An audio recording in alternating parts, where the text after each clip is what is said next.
Welcome to The Distracted Dollar, the podcast where we talk about money through the lens of ADHD, real life, and real struggles.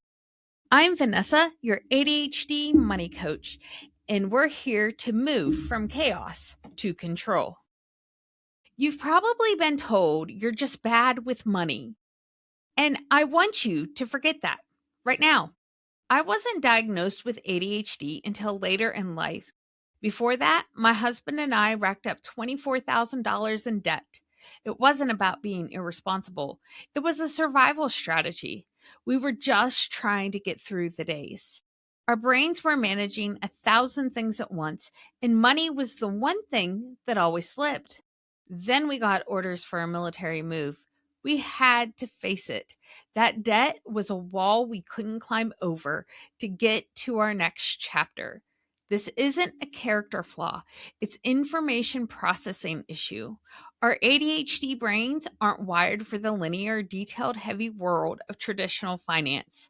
If you ever felt financial anxiety so heavy it's hard to even open up a bank app, if you've ever bought something on a whim just to feel a spark of dopamine, if your money just seems to vanish and you can't figure out where it went, you're not broken. Your brain is just trying to navigate a system that wasn't built for it. The first thing that has to change is the shame. Shame is the enemy of progress.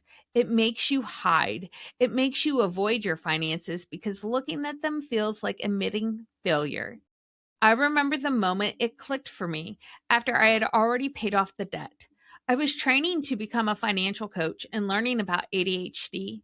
I saw the direct line between my brain's wiring and the financial chaos, the impulsivity, the time blindness making future consequences feel unreal, the rejection sensitivity making financial conversations unbearable. But it wasn't my fault. It was a mismatch. And that's when everything shifted.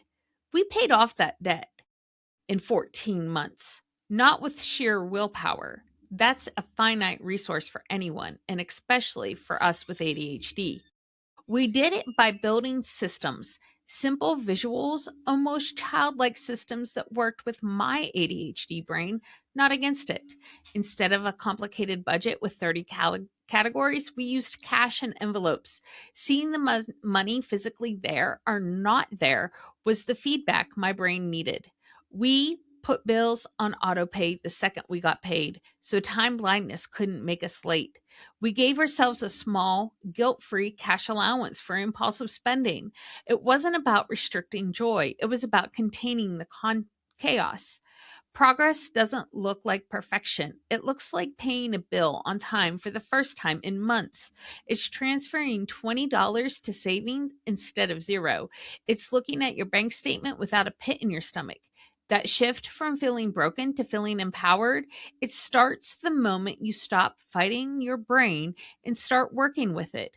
What does that look like on this channel? This is your no judgment zone. Every week, I'll share simple systems and mindset shifts that actually work for an ADHD brain. No shame, no complicated financial jargon, just real strategies for real lives. My promise to you is three things. First, no shame. Your financial past is just data, not a diagnosis of your character. Second, simple systems. If it takes more than 5 minutes to set up, it's probably too complicated. And third, realistic goals. We're not aiming for millionaire status overnight. We're aiming for peace of mind and a full transparency. I have ADHD too. That means my content might be a little imperfect sometimes. I might jump between ideas. I might miss a week, but it will always be real. This isn't a scripted performance from someone who has it all figured out. It's a conversation with someone who gets it. The one thing I want you to take away today, you're not broken. The system was broken for you. Your brain is powerful, creative, and capable of amazing things, including building a healthy relationship with money. If you're ready to make that shift, hit subscribe. You'll get weekly support delivered straight to you. Let's build systems that fit your brilliant brain.